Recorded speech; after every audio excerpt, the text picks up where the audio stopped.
Oh no, nobody in here is ever angry. There is a couple people who will be angry about the story. The person it's about, and the people that are blindly following them. It wouldn't surprise me if tomorrow everybody's running around saying, that's not true about that person at all. Right, Nikki? Well, I'm not going to start the story over. People can watch it. I'm sure Spilled on the FYP will post it.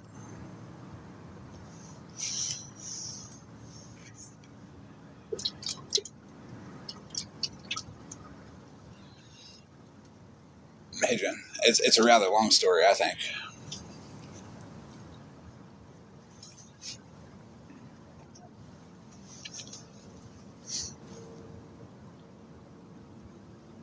But I would like to reiterate that it is true.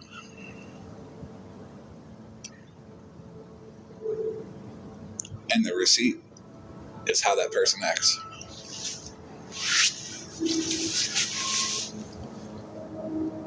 And that person is Scammy Claus.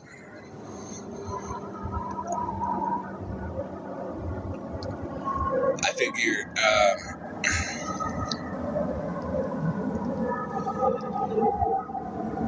with all of her deflection and all of her trying to, just get the attention off of her, I'll put some attention back on her. Hey, Holly.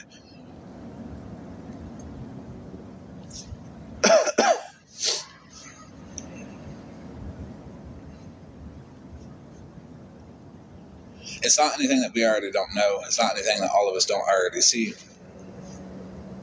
But I just want to let her know that we all see it. That I see it. And that no matter how many people this gets played to, people will see what she's doing.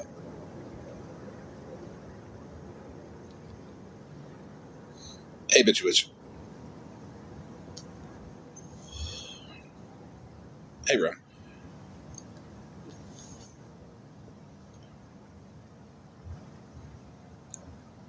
I'll be starting here in 3 minutes.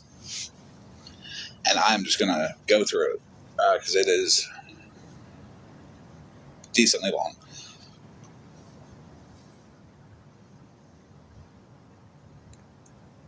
Hey, Amanda. Hey, Miss Somi. Well,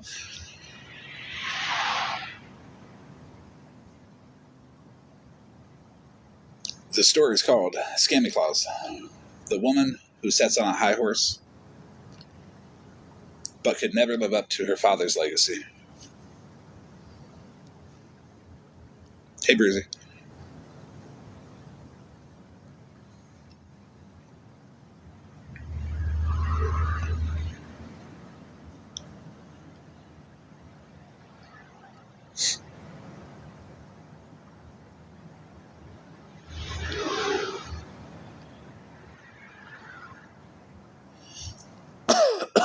I think Scammy Claus will not be happy about this. She'll just be like, oh, he's so full of shit, but we're not going to replay it. I dare you, Scammy Claus, to replay this entire live on yours and let your people hear it.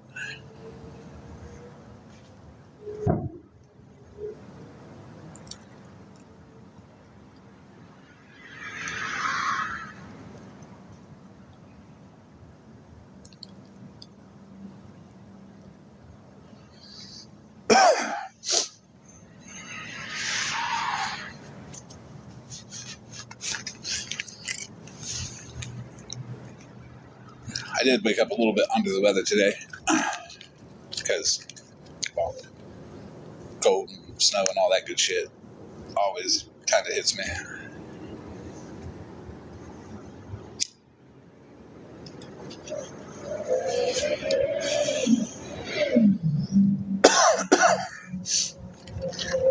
But I should be better by tomorrow. Right after I read all this, I'll be getting off and going to bed myself. if something's going around much.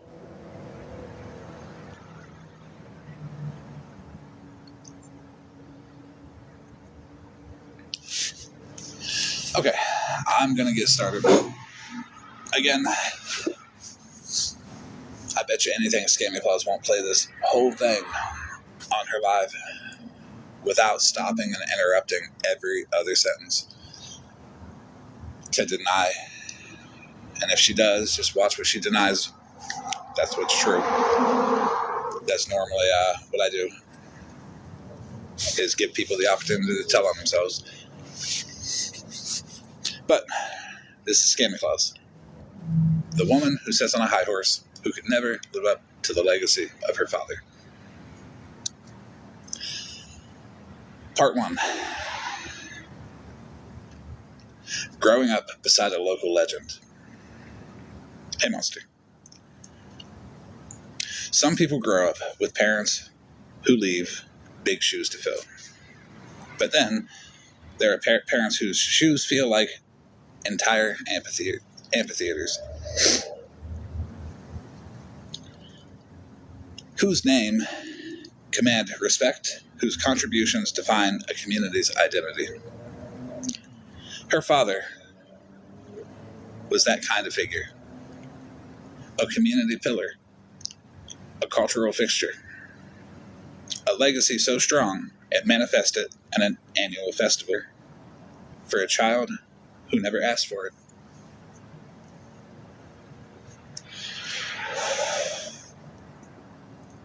She didn't just grow up with expectations, she grew up with comparisons. Are you going to follow in his footsteps? Do you have his talent?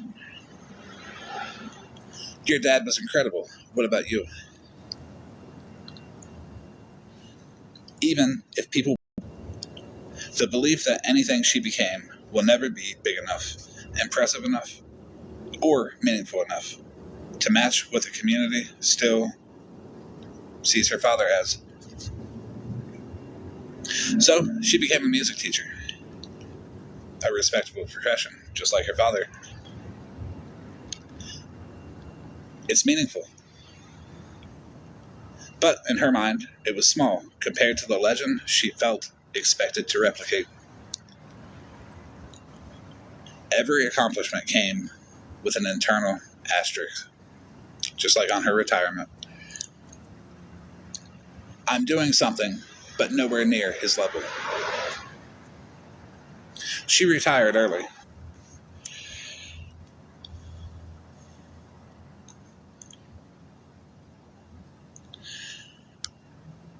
When people feel overshadowed by a parent's legacy, they can break in different ways. Some spend their lives trying to live up to it, some reject it entirely, and some, like her, perform a version of superiority that hides profound insecurity.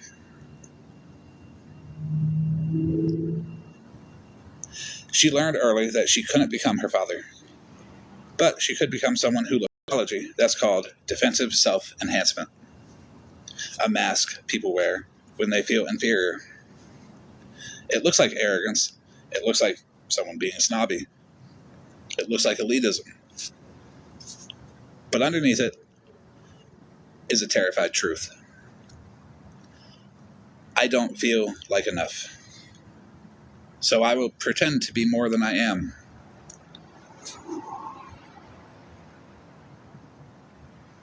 She didn't achieve the legacy she thought she would, so she replaced achievement with performance. Who does she pick on? Poor people, people with food stamps, people with disabled children, people with messy lives, people who struggle financially, people who are soft targets. These are people who can't fight back easily. She chooses them because she knows she can dominate them, because they trigger the primal insecurity she admit how I feel. When she mocks disabled children, she's really saying, if I criticize someone else's burden, maybe people won't see the burdens I can't manage.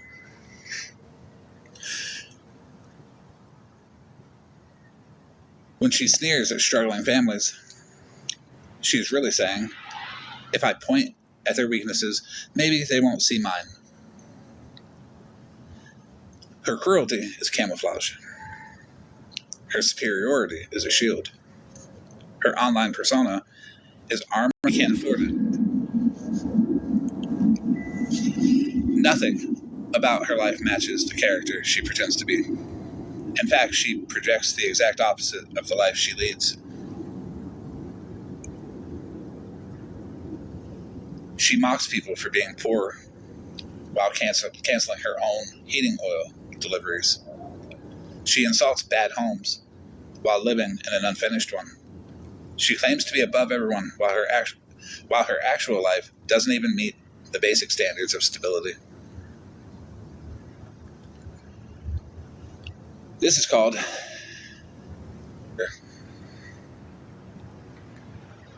yeah.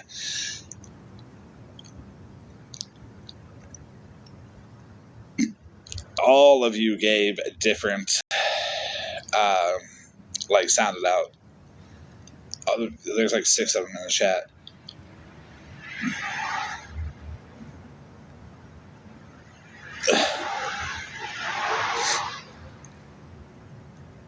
The worse things get behind the scenes, the more vicious she becomes online.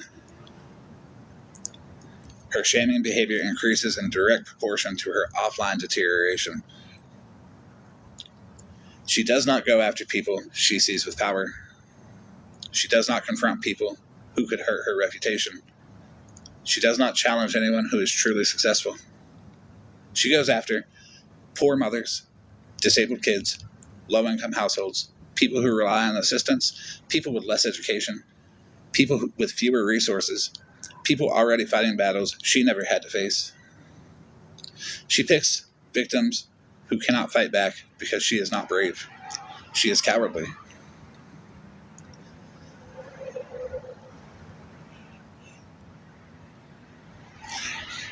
This kind of person needs to feel powerful, but can only handle that feeling if the enemy is lower, smaller, or weaker, or if she perceives it. Anyone equal to her threatens her. Anyone above her terrifies her. So she builds her identity by stomping the people she believes are beneath her. It is a classic insecure, dominant behavior, a trait combination seen in people who cling to superiority as a survival mechanism. And she does use people. She manipulates narratives. She lies strategically. She runs with gossip when it benefits her. She twists stories to maintain power. It's not about truth. It's not about morals. It's not about justice. It's about her being in control. The single most important factor in understanding her behavior is this: her father was important, and she is not. That fact sits on her chest like a stone. She cannot escape it. She cannot accept it. She cannot process it. So she projects it onto everyone else.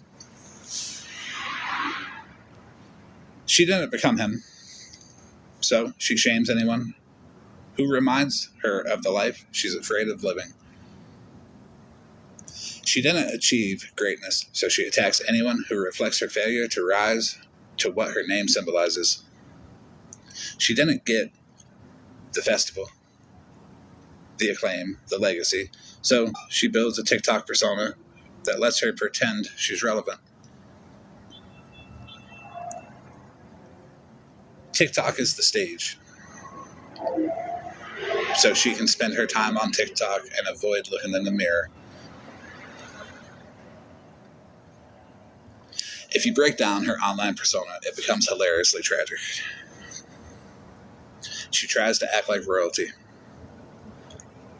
while sitting on a throne made of unfinished drywall, ripped carpet, unpaid heating bills, a failing heating system, a life that contradicts every insult she throws, a financial situation she tries desperately to hide. She's not a queen. She's not an authority. She's not the high-class woman she pretends to be. She's the ruler of a collapsing kingdom, an empire held together with excuses, ego, and denial. She attacks others, not because she's strong, but because she's falling apart. Her father was loved, respected, celebrated. He inspired community, and she divides it. He lifted people up, she tears people down. He built something lasting. She destroys every space she enters. His legacy brought people together annually for a celebration. Her online behavior brings people together only to collectively recoil. She has become the inverse of her father's greatness. Where he created community, she creates conflict. Where he embodied generosity, she weaponizes cruelty. Where he inspired, she battles. Her obsession with appearing superior is rooted in a truth that she cannot escape. She is the living reminder that great parents do not always raise great children.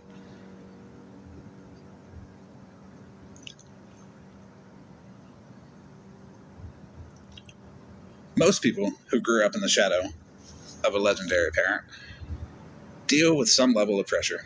But when the parent's influence is so significant that the community worships them, when there's a festival named after them, that pressure becomes something else entirely.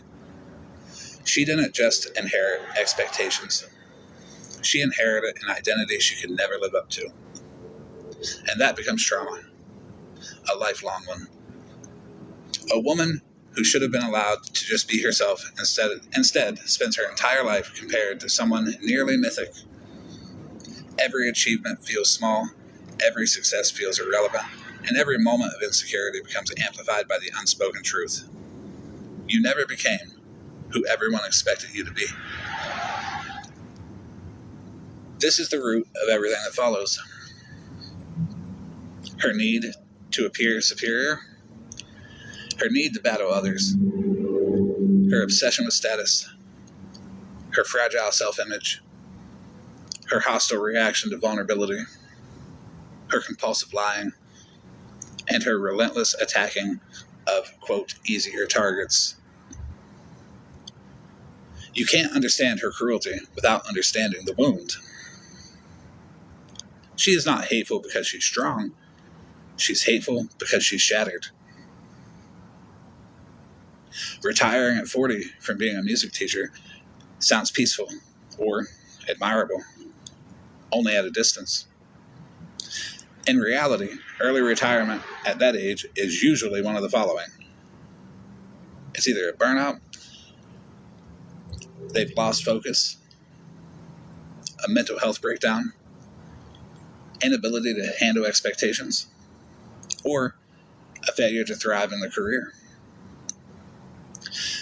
Teaching music is emotionally demanding, but it also involves performance, leadership, vulnerability, and community presence, all areas where her insecurities were constantly triggered. She didn't live up to the legend of her father. She wasn't respected the way he was. She wasn't celebrated the way he was. She didn't rise to the standard she believed she had to uphold. Early retirement wasn't liberation, it was surrender.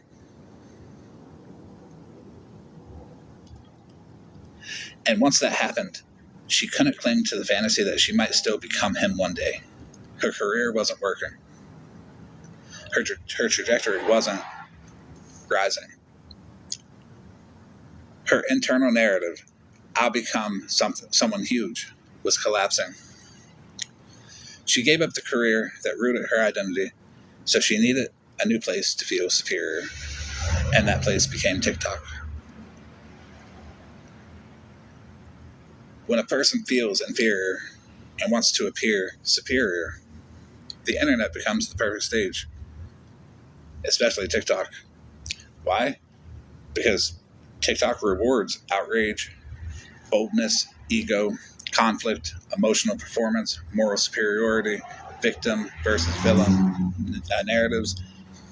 She discovered that TikTok offered something her real life never had. instant validation without accomplishment. Instead of hard work, genuine community contributions, dedication, skill development, or real-world respect, she could just posture, insult, brag, use fake moral authority, and manipulate narratives, and people would react. She didn't earn admiration. She extracted it. She didn't grow influence. She manufactured it. She didn't build a community.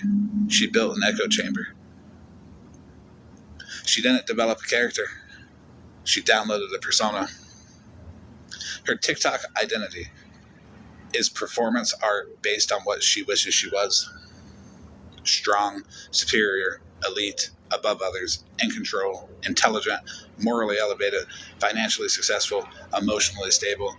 But her real life contradicts every single one of those things. Hey, Joyce. Scammy Claus. It's all about Scammy Claus. True story about her. Without most of the ums and uhs and ahs and there's a little stutter here or there.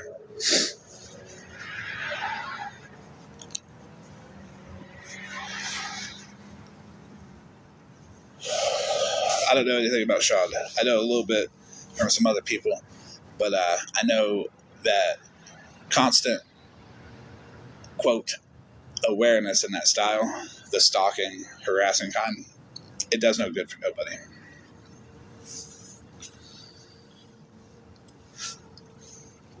You can let people know, like, the base stuff without letting people know every single hour.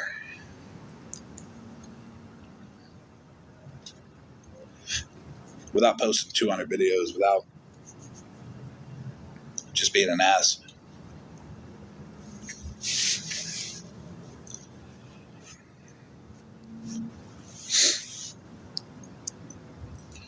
And that's why, like, the way I posted the video, everybody was going to be like, it's probably about Smashley.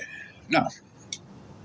Because whether she chooses to give me a break or not, I'm choosing to give her a break. Because people are allowed to breathe. Whether they think they're going to talk about me and it's going to bother me, no, because I'm breathing either way. But, you know, you ain't got to cover people every single night. They're just not that important.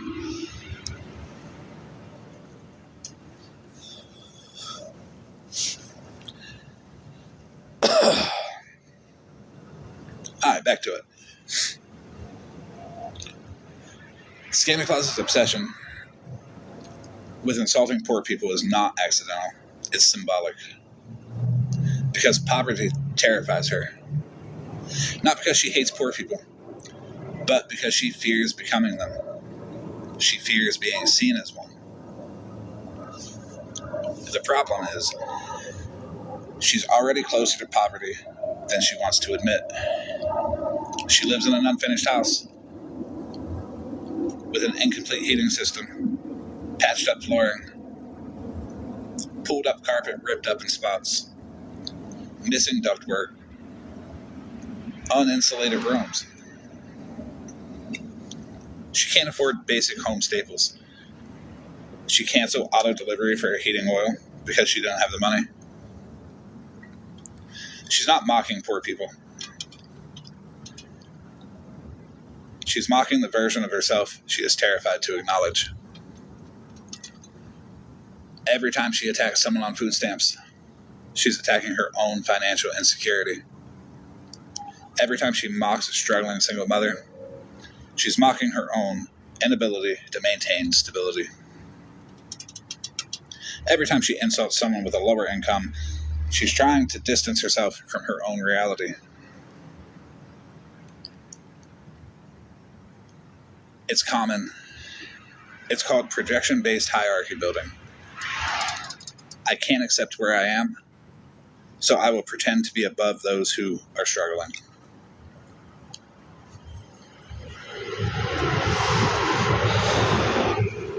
The way she will attack disabled children is extremely telling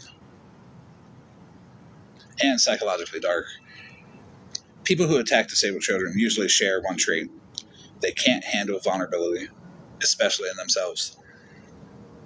So when they see a child who needs help, a family under stress, a life that isn't pitch perfect, a struggle that is obvious, they lash out. Not because they hate disabled kids, but because they hate the feeling of vulnerability they see reflected in them.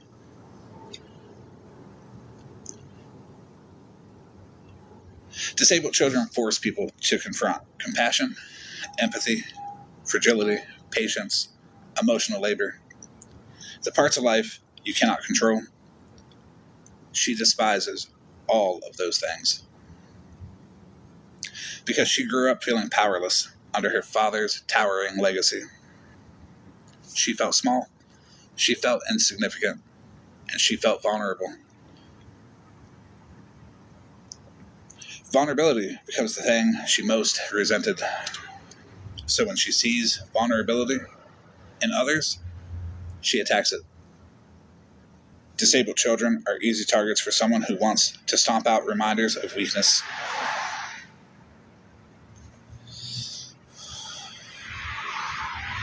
It's one of the cruelest defense mechanisms that she has.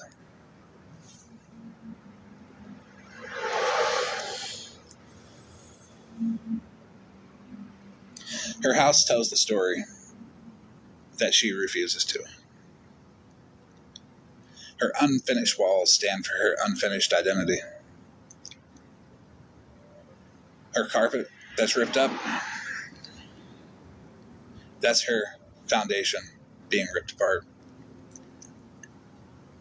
Her failed heating system is her emotional coldness. Her uneven floor is her instability. Her poor insulation is her lack of boundaries. The house is a metaphor that she cannot escape. The more her real environment deteriorates, the more aggressively she pretends to be elite online. The worse life gets offline, the more vicious she becomes online.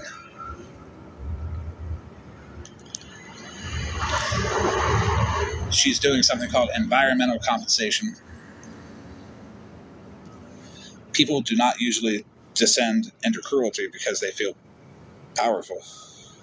They descend into cruelty because they feel the opposite.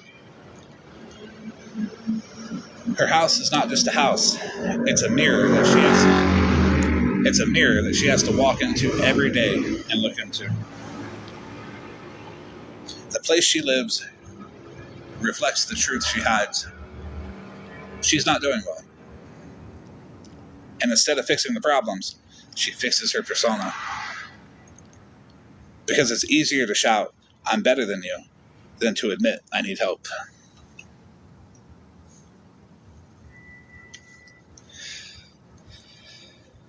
Her lies are not random. They are tools that she uses to survive with the persona that she has on TikTok. She lies strategically. She lies to control the narrative. She lies to protect the persona she has constructed. She lies to avoid accountability. She lies to keep her own insecurities invisible. Her lies serve specific functions. They deflect attention away from her life. If she keeps everyone focused on the flaws of others, no one looks at her unfinished walls and unpaid bills. She does it to maintain superiority. False claims help her uphold the fiction that she's elite, moral, powerful, and educated. She does it to recruit followers. If she presents herself as a righteous warrior, people will align with her simply because they believe she's on the right side. She does it to avoid humiliation of her real circumstances. If she admitted her life wasn't perfect, her wife sleeps in a separate room, her house is pretty much a shack, the persona would collapse. So She preserves the persona at any cost, even at the cost of her reputation. And she does it to escape accountability. Her father's shadow taught her something dangerous. When people admire your last name, they overlook your behavior. Now she tries to recreate that immunity online. Manipulation is her only real skill. She's not her father. She's not a visionary. She's not a leader. She's not a creator. She's not a community figure. Her skill set is this: manipulate, attack, distort, shame, deflect, perform superiority. She uses people like tools to defend her, to echo her beliefs, to fight her battles, to amplify her lies, to validate her ego, to feed her narrative, to comfort her insecurities. She recruits followers by faking moral outrage, exaggerating her own strength, misrepresenting the people she targets, positioning herself as a protector or truth teller, weaponizing pity when she needs to, weaponizing dominance when she wants to. She pretends to be above everyone, because without that performance, she has nothing. Her followers are not supporters, they are shields. They exist so she never has to confront the mess behind her. The biggest fear she carries is not poverty, it's not irrelevance, it's not being disliked, and it's not being challenged. It is being seen for who she truly is. Someone who failed to live up to her father's legacy, didn't build a life she's proud of, is financially unstable, is deeply insecure, uses cruelty to cope, manipulates to survive, hates vulnerability because it reminds her of herself, wears superiority like a wig to the casino, relies on TikTok for identity, hides behind lies because truth would destroy her. The real her is someone she cannot tolerate. So she builds a character big enough, mean enough, and loud enough to drown out her own inner despair. Her financial situation is the skeleton in her closet she works hardest to bury, because her entire TikTok persona relies on the illusion that she's above the people she attacks. Better, richer, more refined, more responsible, more put together. But her real life contradicts every single thing she claims. Consider the facts of her environment. Again, the heating oil canceled because she couldn't afford it. The heating system not working properly. Rooms without vents. Sleeping in a separate room as her wife. The unfinished drywall. Unfinished flooring. The carpet ripped up. The no insulation in parts of the home. That's not the life of someone above others. That's the life of someone struggling. Not struggling in a shameful way. People struggle all the time. But struggling in a way that is completely incompatible with her public performance. And that's the threat. Because if people ever realized how unstable her real circumstances are, her superiority narrative collapse. Her insults lose their impact. Her credibility evaporates. Her followers see she's no different from them, from the people that she mocks. And her entire persona becomes laughable. Her rage online is not fueled by confidence, it's fueled by terror. The terror that someone will notice what's happening behind the front door.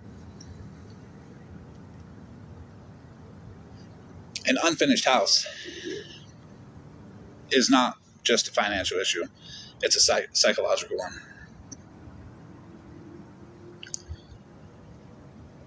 In behavioral psychology, your home environment often reflects your internal world. Unfinished walls is an unresolved identity. It projects abandonment, a self-image under construction but never completed. Floors with exposed subfloor, whole rooms with exposed concrete. Some rooms have torn carpet. That means instability, lack of foundation, things falling apart beneath the surface. Missing vents and heating problems, lack of warmth, emotional coldness, a deficiency in self-comfort, avoidance of maintenance, literal and emotional, the canceled oil deliveries, financial strain, avoidance of confrontation with the truth, inability to keep up the illusion of stability. Her home is a physical manifestation of a psychological fact. She hasn't been taking care of herself. She's been taking care of her persona. Instead of fixing her environment, she fixes her image. Instead of doing repairs, she does live streams. Instead of budgeting for heat, she budgets for ego. Instead of addressing her real life, she escapes into the artificial world where she can pretend she's superior. Her home is a metaphor. Cracks, gaps, unfinished spaces, cold rooms, all of them matching her unresolved identity issues.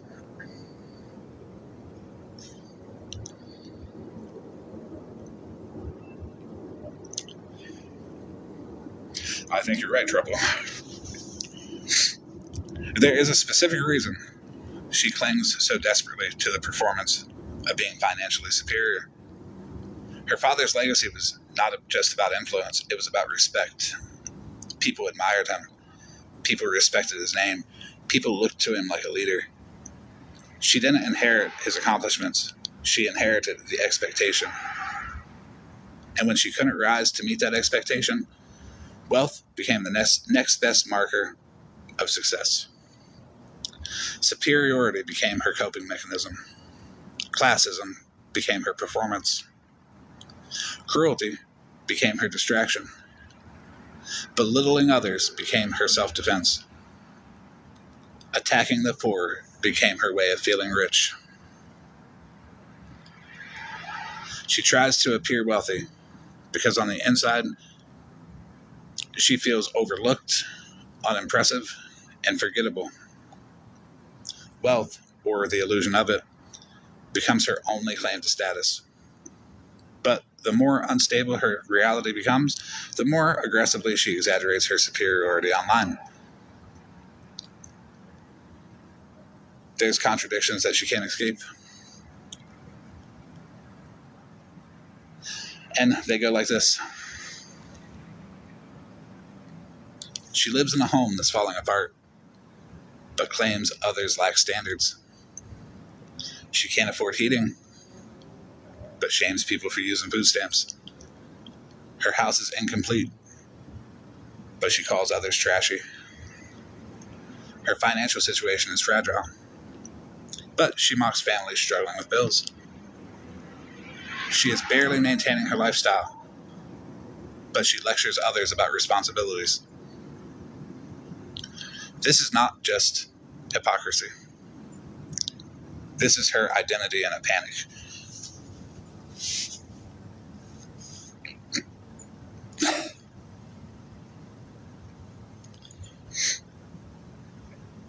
That would have been a good line.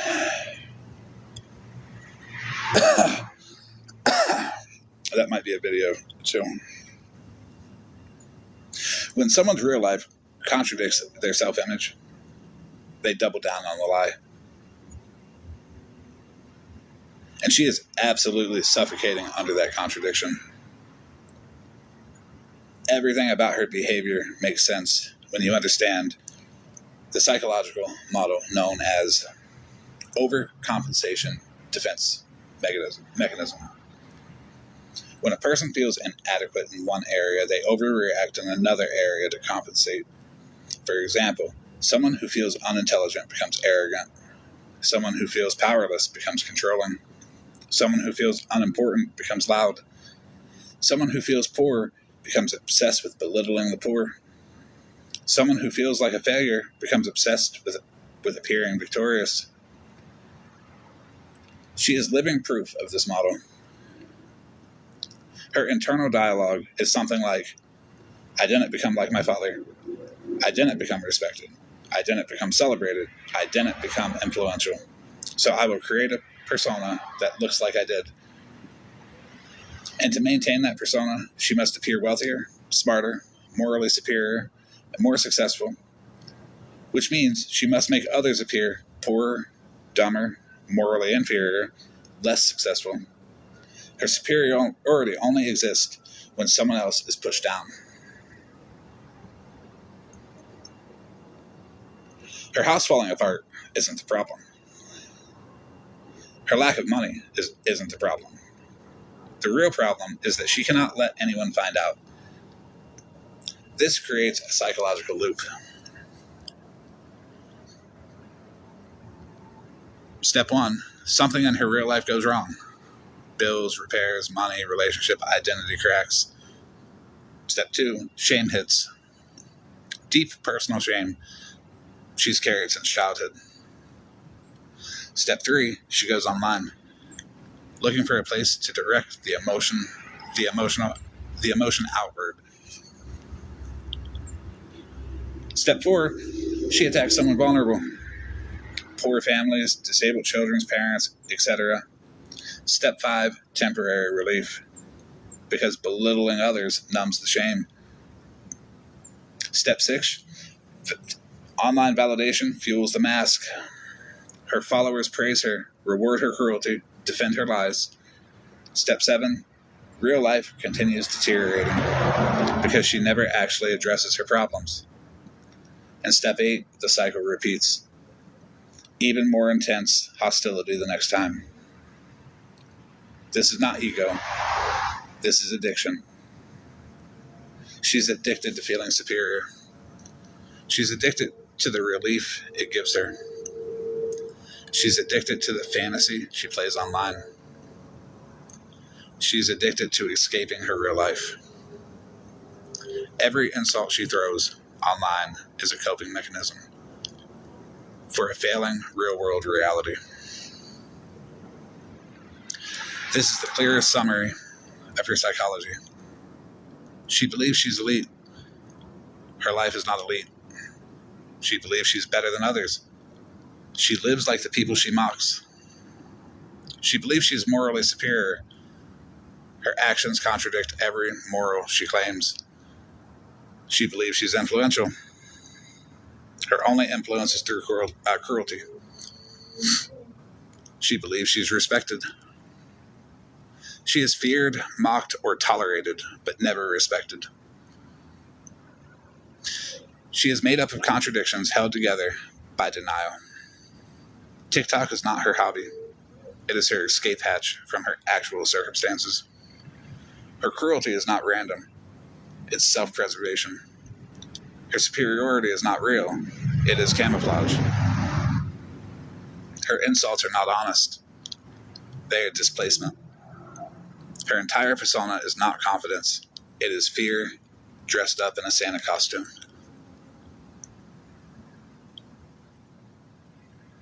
As most creators build communities, she builds a defense system. Her followers don't exist to engage, support, or collaborate.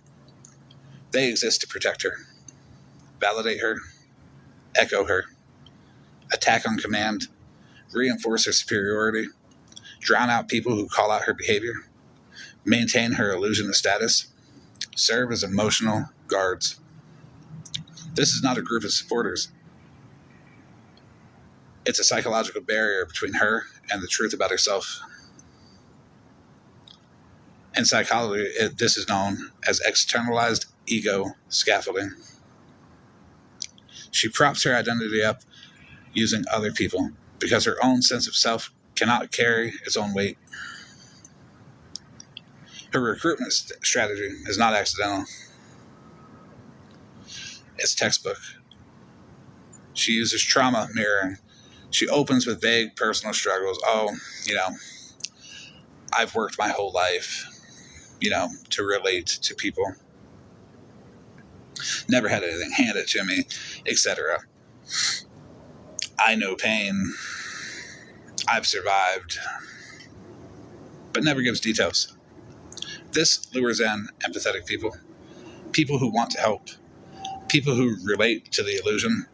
People who bond through hardship. She mirrors trauma without actually exposing hers. She uses manufactured morality. She pretends to stand on righteous ground. She says things like, I'm protecting the community. I'm calling out bad people. I'm standing up for what's right. This gives her followers a cause to rally behind, even though the cause is built on distortion. She uses the us versus them division. Every cult-like leader does this. She splits the online world into her side, which she claims is the good side, the moral side, the superior side, and everyone else. The bad, jealous, trashy, poor, quote, those people. Whenever someone questions her, she immediately labels them the enemy, which forces her followers to stay loyal or risk being lumped in with the others. She uses emotional bonding through drama. Drama creates adrenaline. Adrenaline creates attachment. She keeps her followers hooked by creating villains, creating crises, stoking outrage, exploiting conflicts, pushing narratives that demand loyalty. She's not building a friendship circle. She's building a psychological dependency.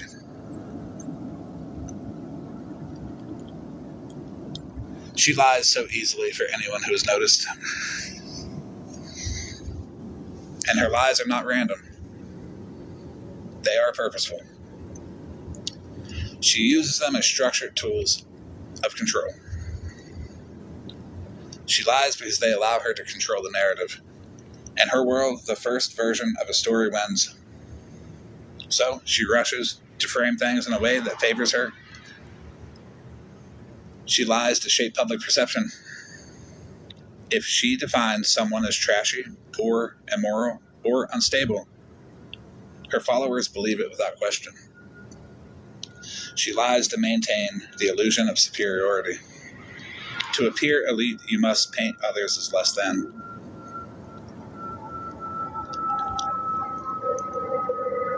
She lies to punish dissent. If a follower questions her, she rewrites history to make them the villain.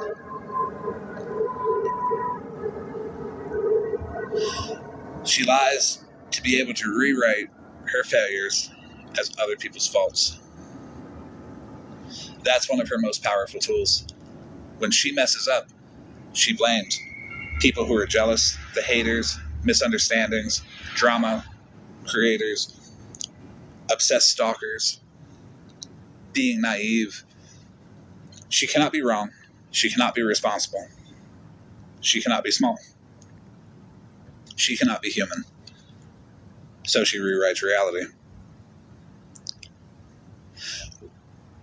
Her biggest fear is a balanced room.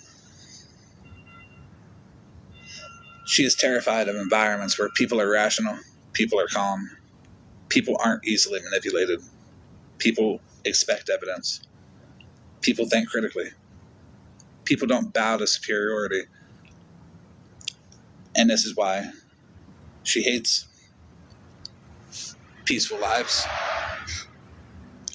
creators who stay calm, people who speak thoughtfully, people who value facts, people who show compassion, people who don't engage in mudslinging, anyone who can't be emotionally baited.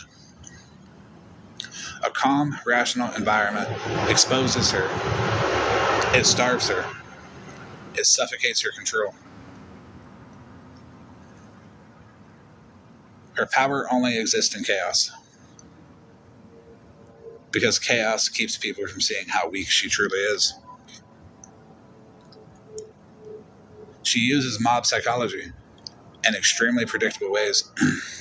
She picks a target.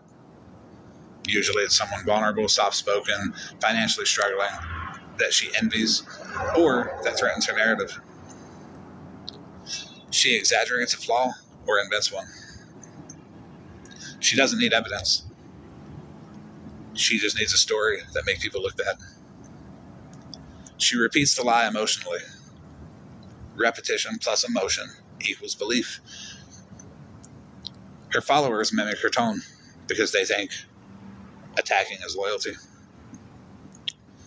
The target is drowned under a wave of hostility. This lets her claim, see, everyone agrees with me. Except everyone is just the echo chamber she built. And here's the kicker. She doesn't need to be right. She just needs the majority to make noise. Mob noise feels like truth to her. It's the only kind of validation she believes in, she deserves. And her followers don't realize they're being used. She manipulates them through selective vulnerability, emotional performances, exaggerated accusations, fabricated crisis, claims of persecution, fake moral high ground, intermittent reinforcement, love for them one day, punish them the next. Normally that's reserved for like her mods. Her followers are not loyal because she's admirable. They're loyal because she has engineered them to be. They are emotionally invested, artificially bonded, socially obligated, manipulated through guilt, drained of all energy through drama, terrified of being the next target.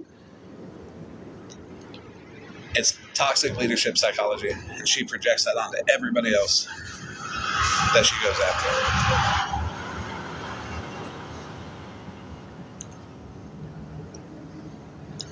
She does not build loyalty. She builds fear-based dependency.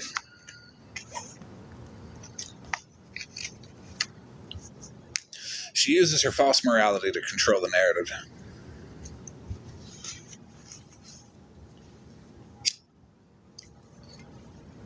I told you this is going to be long as fuck.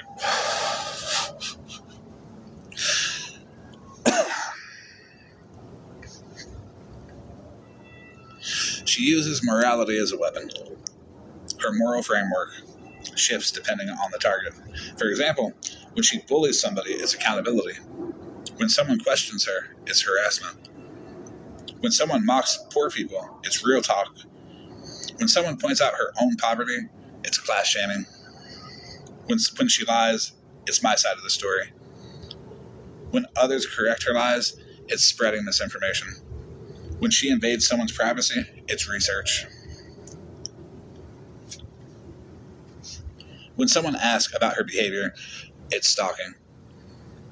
She twists morality, not to be good, but to appear good. Morality is her costume, not her compass.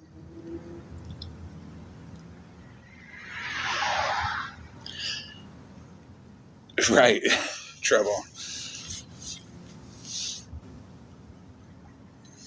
She maintains loyalty by manufacturing fear.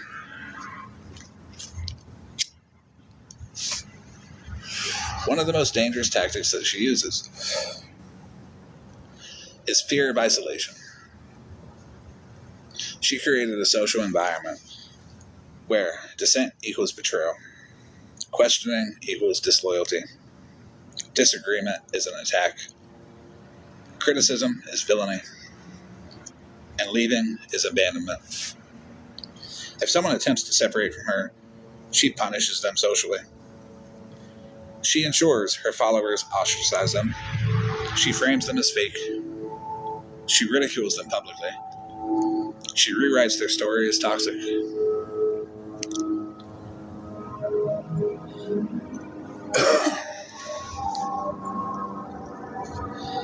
This psychologically traps people in her orbit. They don't stay because they admire her. They stay because she conditions them to fear leaving. The same social dynamics seen in toxic workplaces, controlling partners, influencer cults, high demand groups, authoritarian leadership styles. She doesn't have influence because she's powerful. She has influence because she's unpredictable. Unpredictability can hold people hostage.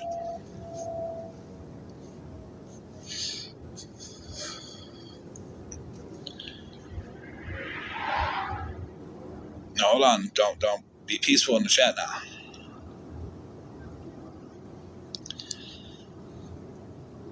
Remember, these people show who they are.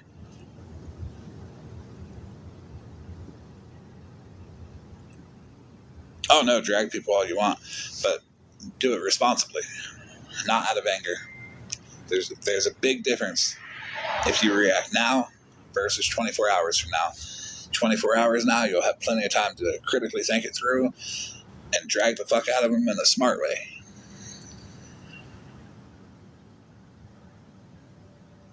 It's all about doing it the way it hurts their ego and pride the most.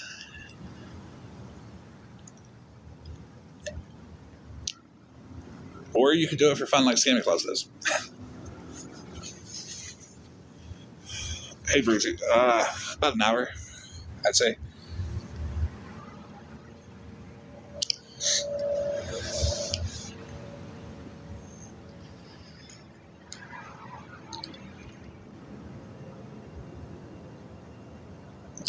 About Santa Claus. Story time about Santa Claus.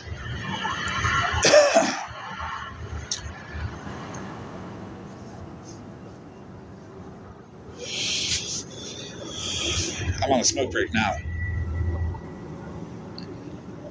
So that'll be a couple minutes and then I'll be able to continue with this long ass story because I've been reading damn near this whole hour.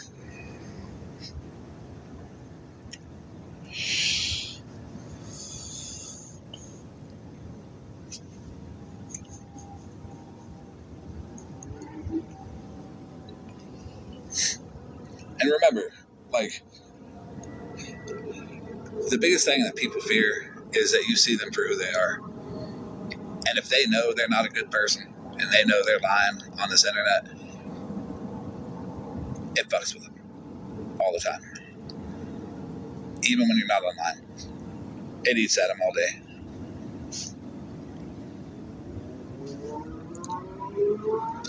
No, I didn't, Breezy.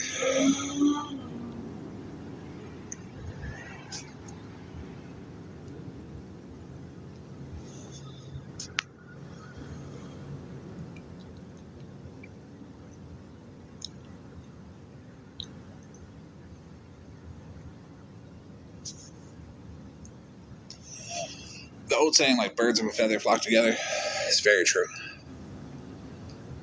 In many ways. In these situations, too, where you got Scammy Claus, the people that are attracted to her are the people that can be just like her. All of us can be like anybody, but we don't really want to be.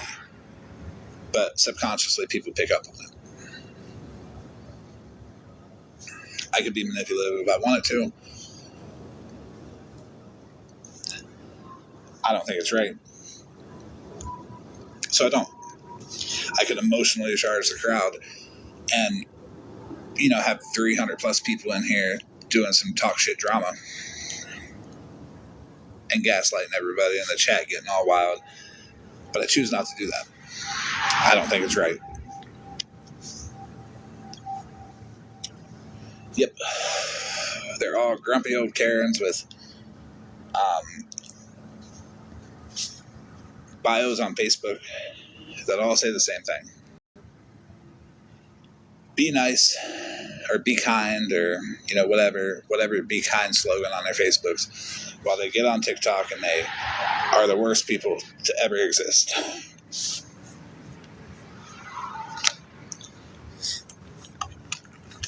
And guarantee you,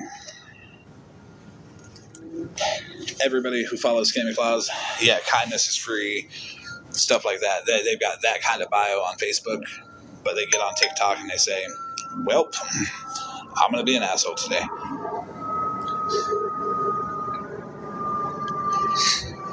Back to the story. Live, laugh, love, yep. Why Scammy Claus can't handle peaceful people. It's one of the most revealing aspects of her behavior. She cannot handle people who stay calm, who stay positive, who stay grounded, who try to avoid conflict, who choose peace, who set boundaries, who refuse to fight on their level, who speak logically and maintain emotional composure. Peace exposes her. Peace disarms her. Peace shows who the real problem is. A peaceful person becomes a threat because they don't feed the drama. They don't react to her beat. They don't mirror her rage. They don't validate her superiority. They don't play her emotional game. They don't crumble under her pressure. So she must discredit peaceful people quickly and aggressively. She labels them weak, fake, manipulative, sneaky, cowards, pretending to be perfect. Everything that she is. If she doesn't tear them down, their calmness will show just how chaotic she really is. The reason she is not going to play this on her live, but she will listen to it in her off time driving in her car alone, is because it exposes the truth about her. Her influence only exists in unexamined environments. The moment you analyze her behavior, the lies become obvious. The manipulation becomes predictable. The superiority becomes hollow. The persona becomes transparent. The fear becomes visible. The insecurity becomes undeniable. She's not a mastermind. She's a scared woman holding together a collapsing self-image by attacking others. Her power only survives in 3 conditions: uncritical audiences, chaotic environments, and emotionally reactive people. Remove any of those, and her entire empire crumbles.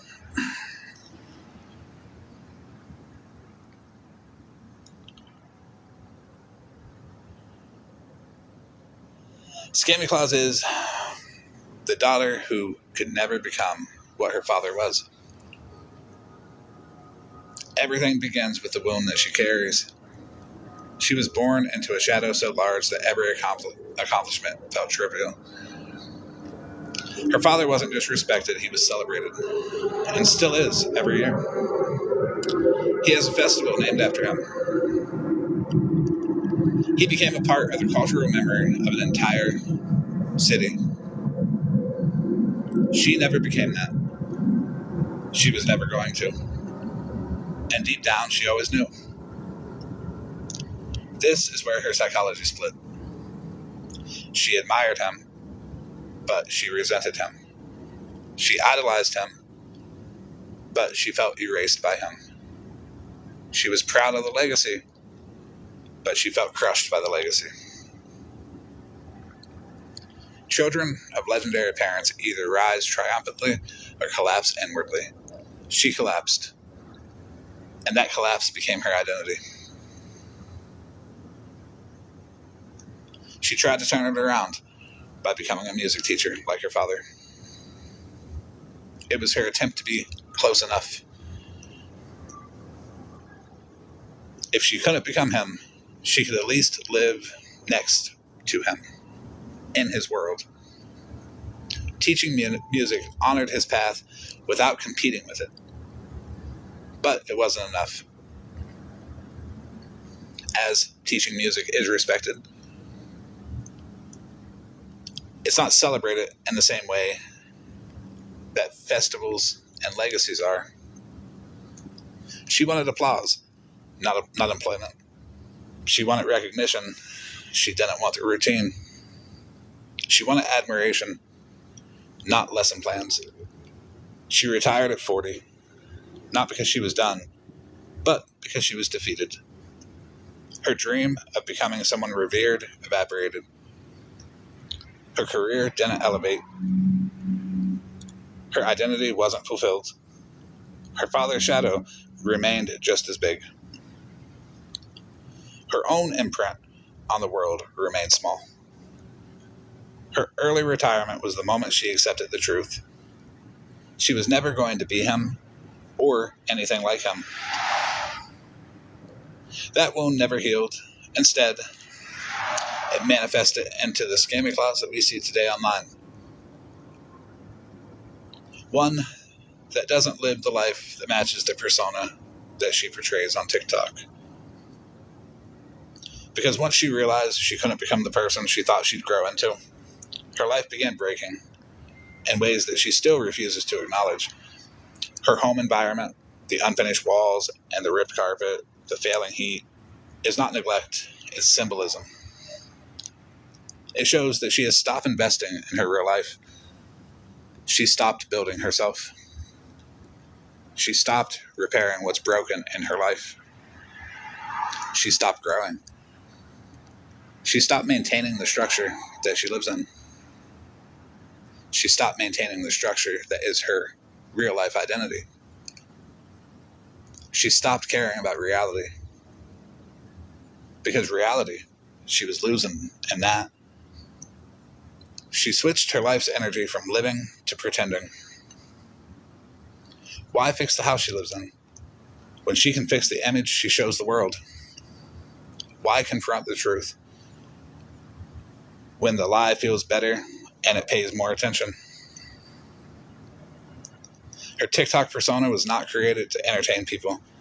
It was created to hide her failure, to mask her insecurities, to rewrite her story, to distract from her real environment, to punish the world for her disappointments, to rebuild her ego using other people's pain, to avoid the unbearable truth that she feels unimportant. She didn't create content, she created a character. A character who pretends to be elite, pretends to be cultured, pretends to be morally superior, pretends to be financially stable, pretends to be wise, pretends to be educated, pretends to be above poor people. The persona is her armor, the only thing strong enough to cover up the collapse underneath. She attacks vulnerable people because vulnerability mirrors her own failures. She shames the poor because her financial life is unstable. She mocks disabled children because she cannot tolerate fragility. She belittles mothers because she doesn't have emotional fulfillment. Her child hates her. I don't know if I told anybody that. Like, it really bothers her deeply that her child doesn't want to play video games with her. I say that a little bit, but I'm like dead ass about that. It bothers her.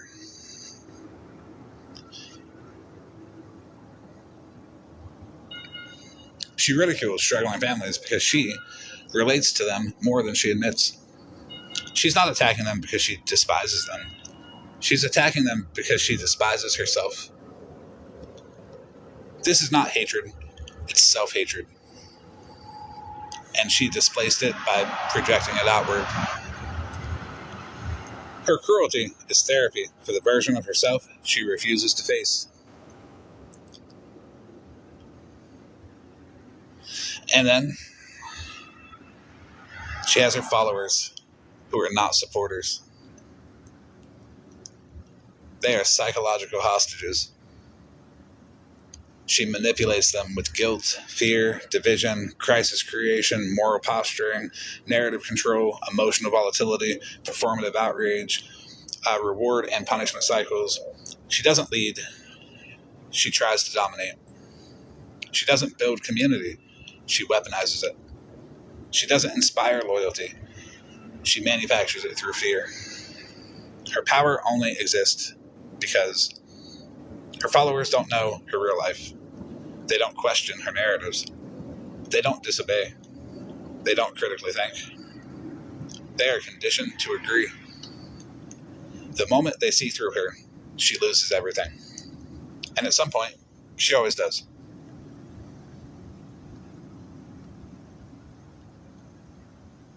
The deeper truth is she lives in isolation. You cannot build real relationships when your entire identity is superiority, hostility, manipulation, insecurity, ego, and lies. People don't bond with her. They attach to the version that she portrays, which means she has no one who knows her for who she truly is. She has no one she can trust. She has no one she can be honest with. She has no one who sees her without the mask. And she has no one she doesn't manipulate. She also has no one who isn't afraid of her, even if it is subconsciously. She lives surrounded by people, and yet is deeply and permanently alone. The loneliness fuels everything. If she ever put down the persona, the fact that her wife sleeps in another bedroom would be an unbearable thought.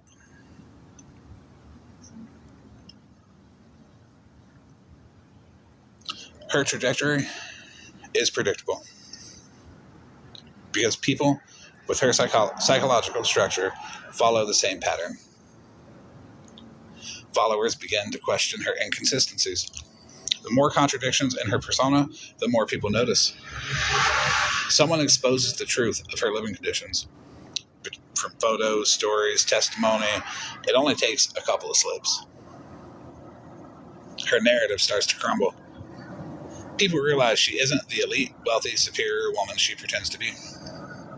She lashes out harder, which exposes her even more. Desperation makes the mask crack. Followers leave or turn on her. Once fear and illusion stop working, loyalty evaporates instantly. She spirals into blaming, victim blaming, and moral panicking. A meltdown disguised as righteousness. She becomes socially isolated. The echo chamber collapses. The mob disbands. The facade falls away. She is forced to face herself. With no audience, no followers, no armor. The woman underneath the persona is exposed. And the woman underneath is insecure, fragile, ashamed, angry, unprocessed, emotionally neglected, unfinished, like her house, unloved, even by herself. The collapse is inevitable because her entire identity depends on a lie she cannot maintain forever. Here's the real psychological core. She was created by circumstance.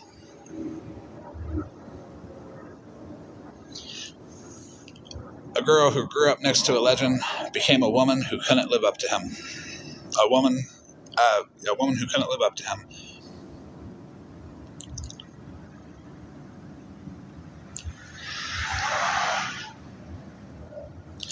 The woman that couldn't live up to him became someone who attacked others to feel powerful.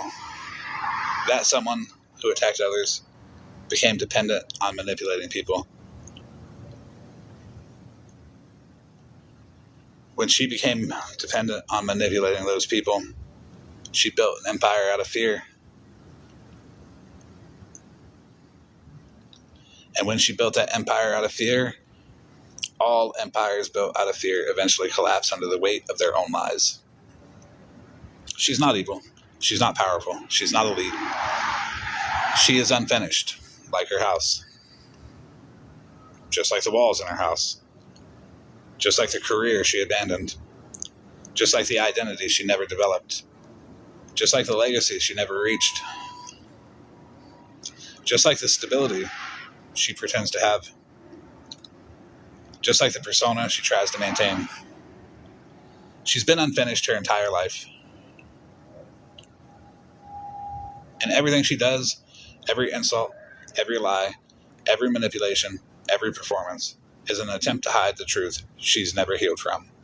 She was not her father's legacy. She was the wound left over from it.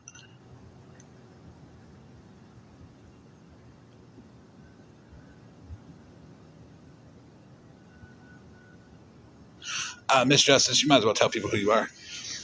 We pretty open over here. Like, ain't no shame in who you are. If people don't like you, you're still welcome. Because we're respectful here.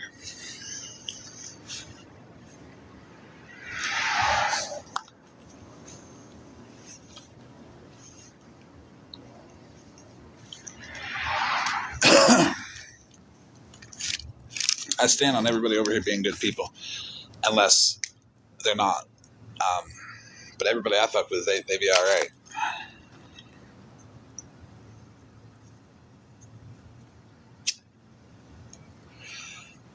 This cigarette break, and then we're on to the last part. Hey, Spread, how are you?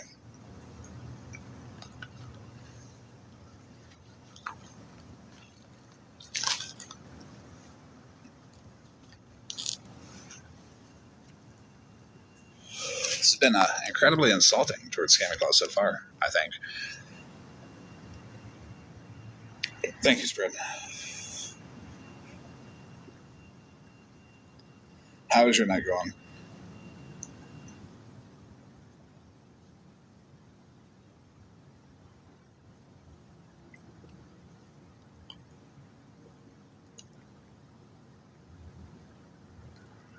Good. Glad to hear it.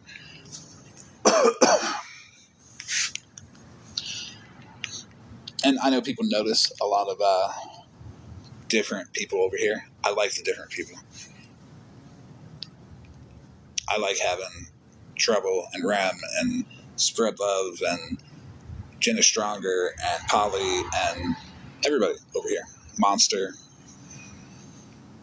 Not everybody has to get along, but save that not getting along for other spots. I'm not live 24 hours a day.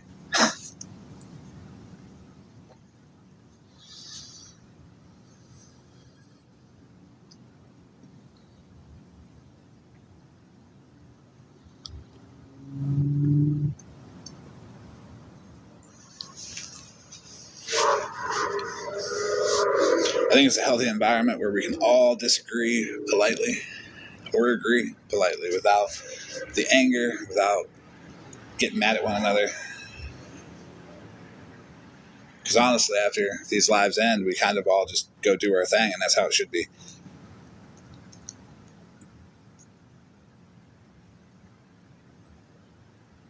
Right, Rem.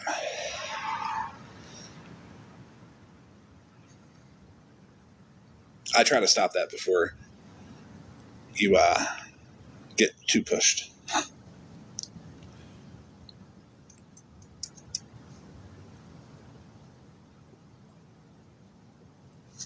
Rem is the best example of it's okay to disagree with people. Not because me and Rem disagree all the time, we agree a lot. But we will go to each other and disagree directly and talk for a minute, and it's totally fine. Always has been.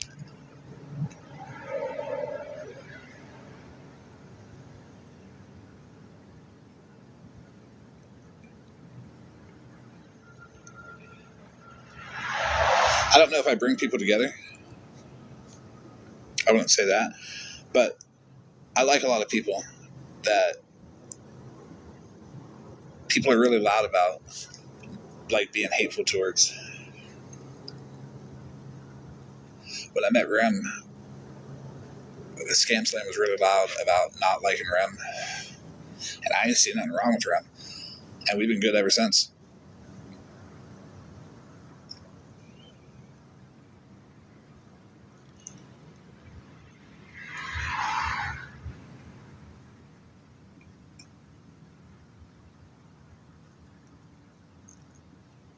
It's also healthy to be around people who disagree. I think that's one thing that everybody should take away. If you're in a room and you see everybody in the chat agreeing, you might want to window watch and get the opinion for yourself, because that cycling chat can reinforce lies that aren't necessarily true. People do it to cover up their motive when people stream people and call them beggars and are really down on them and bully them and get them triggered so they get more gifts. And they do it for profit, but then they say they're not doing it for profit. They're doing it for awareness and the health of the person. Well, ain't nothing healthy about bullying the fuck out of somebody for money.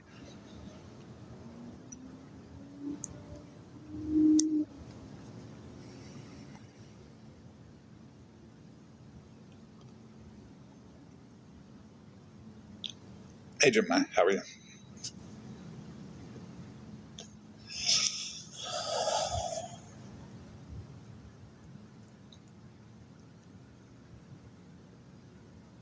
When people are labeled as enablers, it's weird to me. And anybody can use the verbiage all they want. I'm not going to correct anybody. But to me, it's weird because Spread Love was labeled an enabler. But all she was doing was going in and saying kind things to the people that were being streamed and getting hate for it. And I've always seen that, and I'm like, it's really weird that people would be awful to somebody for being nice to somebody.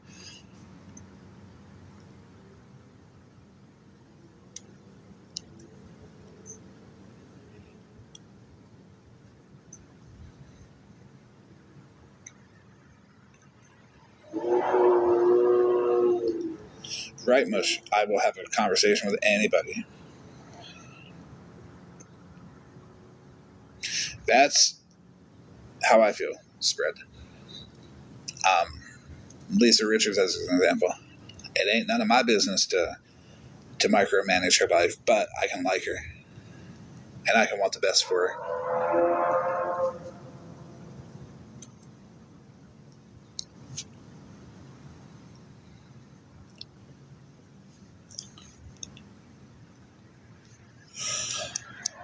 Um, and I'll be honest about that room. When I see people like pointing something out, I watch. Because you got to admit, I've been onto some things sometimes that no one else seen, and then boom, all of a sudden everybody sees it. I've also seen that from Spread too. Just because we might not be able to see it for ourselves, that's why independent research and everybody being an individual is encouraged, because we're all going to see something different in everybody, whether we like them or don't like them.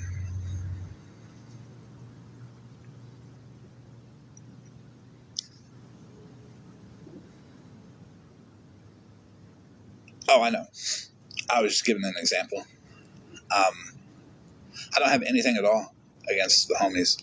They've never done nothing to me. Mrs. Homie's always been nice to me.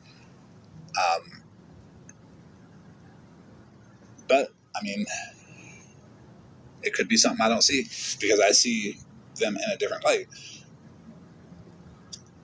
Now, it also doesn't mean that everybody's got to jump on it, but it is important that flaws are pointed out.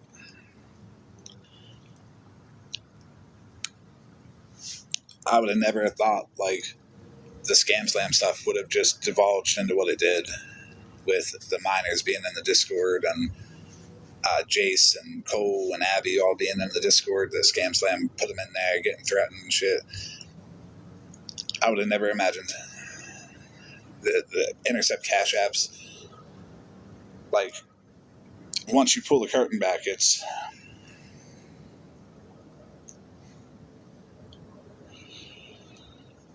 all clear. Yeah. Yeah. Scam Slam had Abby, Cole. Abby was an adult, but Cole and Jace, that were minors, in a Discord to record their mother and use that content for her online content.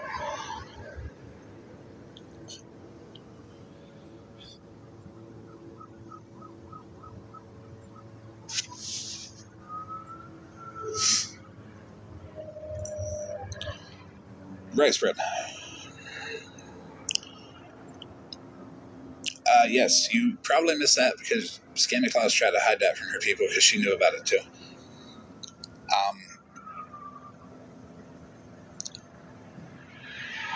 I think the best way to help Lisa would be to be kind to her and be encouraging to her and show her that even if she gets better, people aren't going to hate her.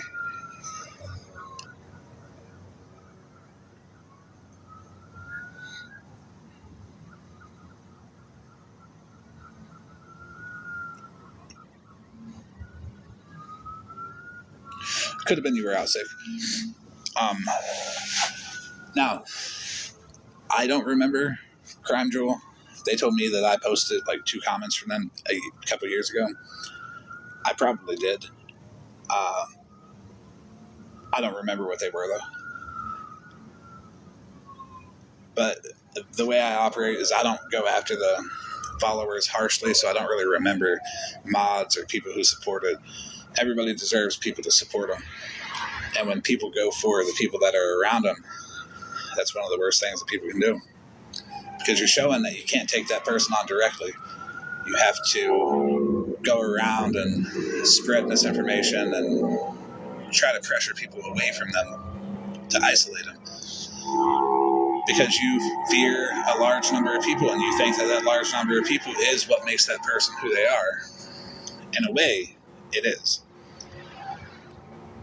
But none of us use the mob mentality.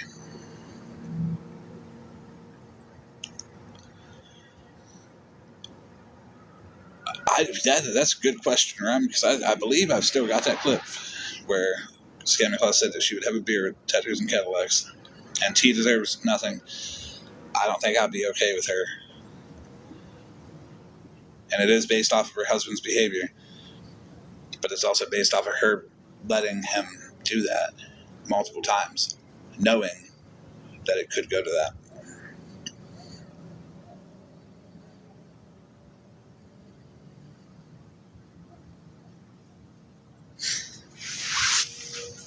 We might need to find it. A race to see who can get it first. Okay, I'm going to move on to the last part of this.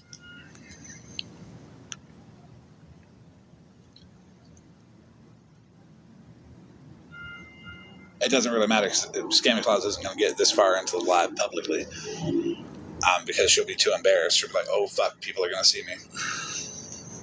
She'll listen to it privately, though. Every mask has an expiration date. Every constructed persona dies. A persona created out of insecurity is temporary by design because it relies on constant validation, constant performance, constant enemies, constant conflict, constant projection, constant narrative control. Life eventually demands authenticity. And authenticity is the one thing Scamming Claus cannot provide. Her persona isn't built for a lifetime. It's built for survival. And survival strategies fall once the environment changes, the audience matures, the followers get tired, the lies become too obvious, the contradictions pile up, the mask becomes too heavy, or someone reveals the truth. It may take more than one person to reveal the truth, but everybody who does plays just as big a part as the last one. Her mask is rotting from the inside out. It's rotting before the outside world sees it. The fall of someone like her never happens in one dramatic moment.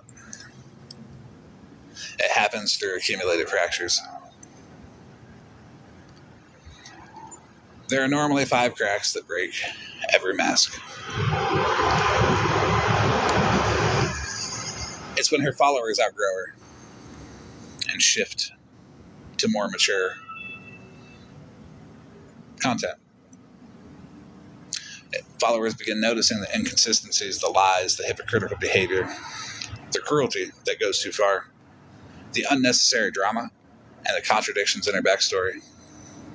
People mature, audiences evolve, followers gain perspective. And suddenly her entire act begins feeling exhausting. Fake, embarrassing, performative, off-putting, unhinged. Someone exposes her real life. Eventually, someone reveals photos of her house, stories from people who know her financial problems, her unfinished structure, her canceled heating oil, the actual state of her living environment, the hypocrisy between her insults and her reality. This is catastrophic for her ego because her entire persona is based on superiority. Once the illusion is gone, her authority dissolves.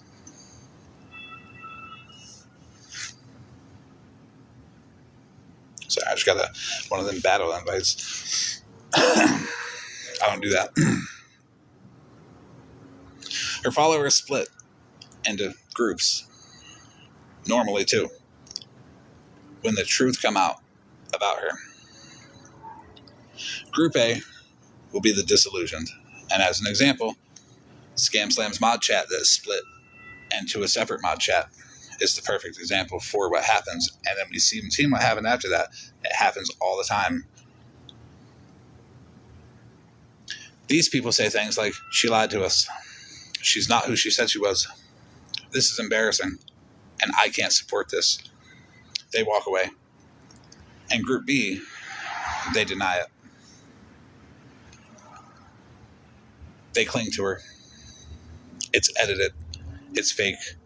People are out to get her. She's being stalked. Sounds awfully familiar to exactly what we've seen with Scam Slam. It'll happen to Scammy Claus too. They tried desperately to preserve the illusion because admitting they were manipulated hurts too much. But even this group eventually splinters. Her support becomes fragmented and unstable, to the point where only OG Breezy B remains. She self-destructs publicly. When her persona gets threatened, she goes into panic, rage, victim mode, meltdown cycles. Her reactions become erratic, emotional, chaotic, accusatory, paranoid, unpredictable. It literally happened to Scam Slam Mallory. Like, that whole thing I just said about, like, the splitting into groups, the stuff that they said, and then the people who were in denial eventually splintered away too, until OG Breezy B was the only one who remained.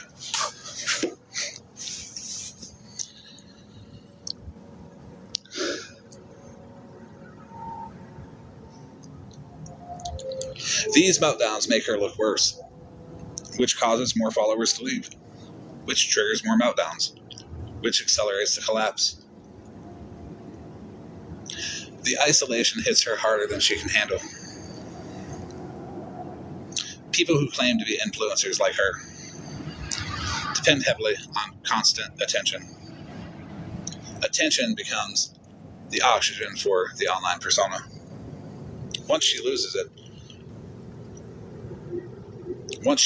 an audience, a cheering squad, a mob army, daily validation, people to manipulate, people to project onto, she loses access to her coping mechanism. She must now face the thing she's avoided her entire life: silence. When her persona collapses, she experiences a psychological breakdown that looks like identity confusion.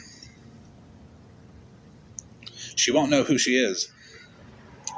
We're going to do this for Scam Slam first. There's only one answer for her. She won't know who she is without a protective order.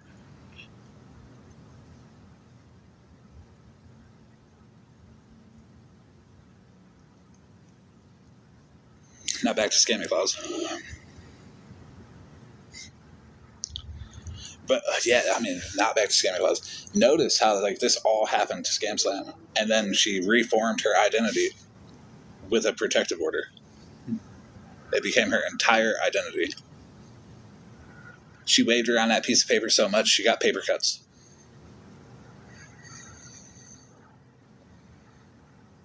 Yeah, the protective order is victim, because she's a victim of Florida Man.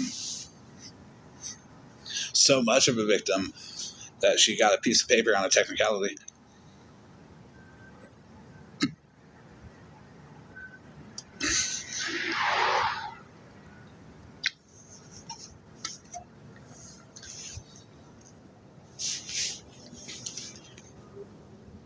Anyways, back to Scammy Claus. She won't know who she is without superiority, performative morality, her elite act, her audience, her enemies, her narrative control. Because the persona was her identity. She spirals with self-loathing. The shame she spent a lifetime projecting onto others comes crashing back inward. She becomes overwhelmed with regret, humiliation, anger at herself, anger at others, fear, emptiness, resentment, despair, unprocessed childhood wounds. Her cruelty turns inward. She withdraws from online spaces. She will leave TikTok temporarily, telling people, I need a break. I'm tired of drama. I'm focusing on myself. People are obsessed with me. But in reality, she's retreating because her ego is shattered. Her lies were exposed. Her superiority collapsed. Her supporters dwindled. Her enemies no longer fear her. Her persona is unstable. Her persona is unsustainable. It doesn't feel worth it for her to try to rebuild publicly, so she would try privately. She makes a desperate attempt to rebuild the persona. She may return with a protective order in the air, waving it with a trophy, crying, screaming, this is who I am now. Fuck, we went back to Scam Slam. Back to Scammy Claus.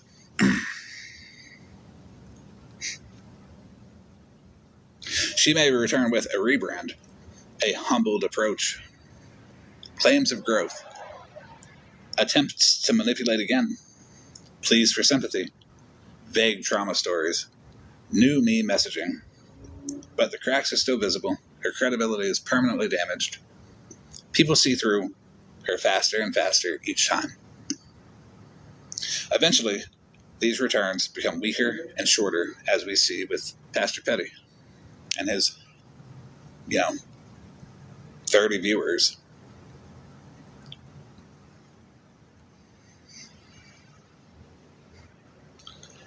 It becomes a permanent instability. By the way, there's nothing wrong with 30 viewers. It's just Petty was always focused on the numbers, and it's fun to see him not get what he wants.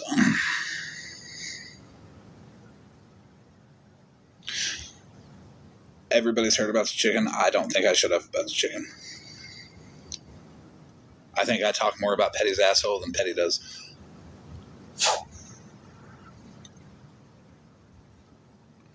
Without a persona to hide behind, she must finally face her financial problems, her failing home, her emotional wounds, her failing marriage, her loneliness, her lack of purpose, her unprocessed resentment, the legacy she never lived up to.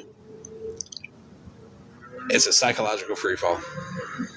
She may lash out at family, blame the world, sink into depressive spirals, cling to the past, retreat entirely, attempt a final desperate comeback, or disconnect from social spaces. Nothing stabilizes because nothing was ever built on truth. Yes, it's true.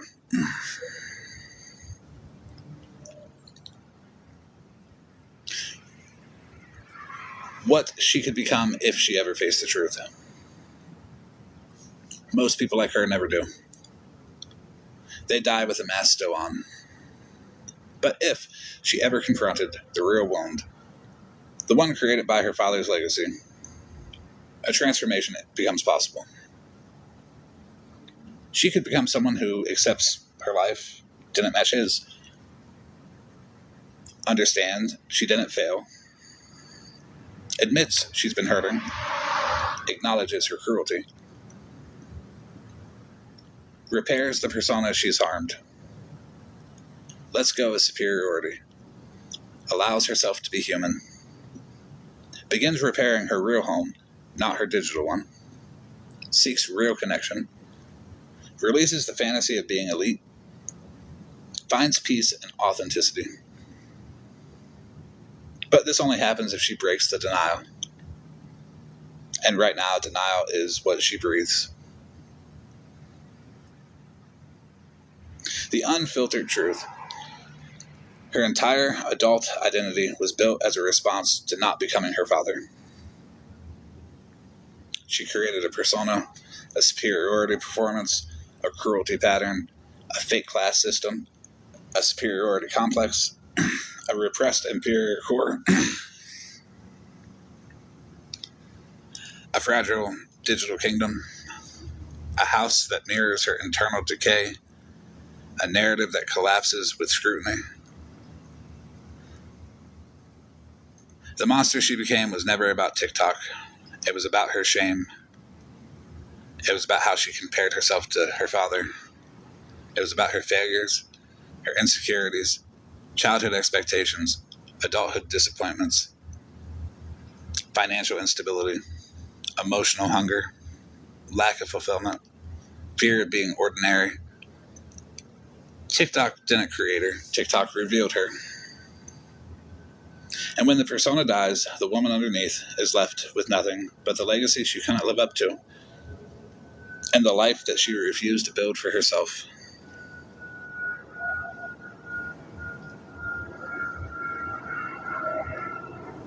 The only thing that she is held together by is performance, projection, and denial.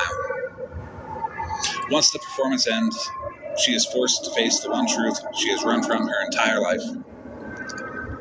She was never the legend that her father was, just a lesson to us all to be appreciative of what we as humans can accomplish as individuals. And that's that. Hopefully she listens to that over and over. I know she will. Not publicly, though. But she will listen to it by herself. And she's going to fucking crash out and hate my ass. Like, it's going to be unreasonable the amount of shit she talks about me over the next week. Because that's going to piss her off.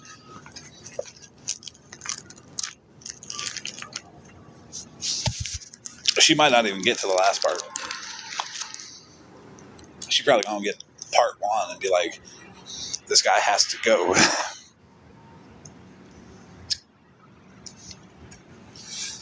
But you can take all of that and you can apply it to about who it's about. But I said earlier on, Smash isn't important enough to cover every night. People deserve to breathe. If we beefing forever, then we beefing forever. But even when I was beefing with Mallory, I'd disappear. I wouldn't fuck with her for weeks at a time. And now I can do one about Smashly, but it's going to be different. It's not Scammy Claus at all. Scammy Claus is actually using Smashly. So is 13. She's in her comments on that one video where she's like, it's got the stop sign on it. 13 is the 2 dots with the crown as the profile picture.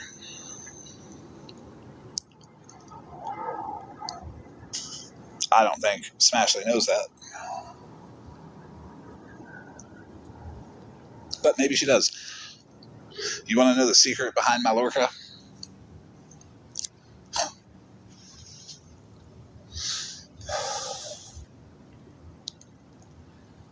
It wasn't totally my idea. With permission, I used it. Someone else said it. But I did put the face on the whale, on the orca. Did you see Mallorca's newest video? And I'm like, who? And she's like, oh, Mallory. I just call her Mallorca. And I thought it was the funniest thing ever, so I went and made the meme. And I'm like, hey, do you mind if I use that? And she's like, yeah, sure. Don't tell her it came from me. I'm like, fair enough, and I never did.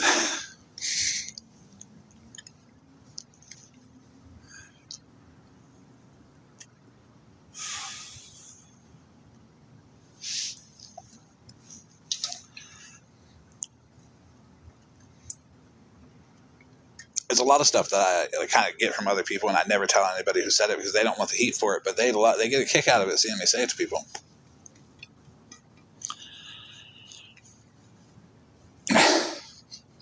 It was good. I liked it. The rest of the petting zoo didn't hit off too well, but Mallorca did that. That one was the one that made it.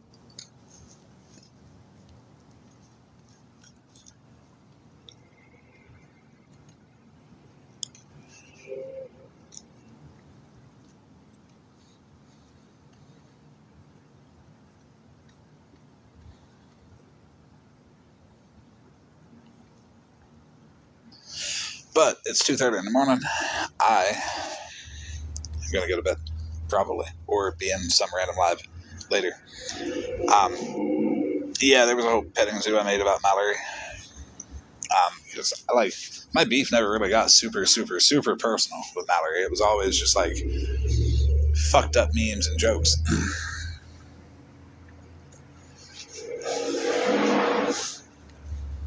Which is an example to people that, you know, if you really look at the people that I've beef with, they get what they deserve. And I never felt like Mallory deserved anything beyond herself. I got a video one time, and I don't know who it was, but I noticed the had the same last name as Mallory, and Mallory was outside sitting at a table, and I was going to use it, but I was like, no, because that person has the same last name, and I really don't want to drag nobody in, and I never used it.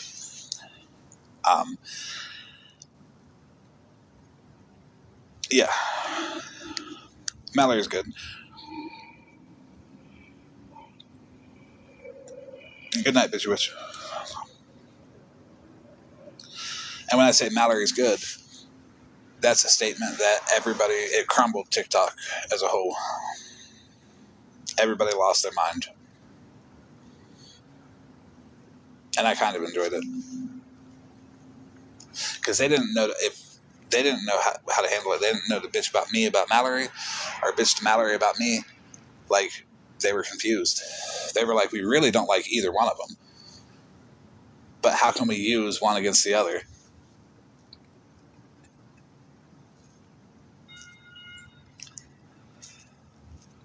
But have a good night, everybody. I will be on tomorrow at some point.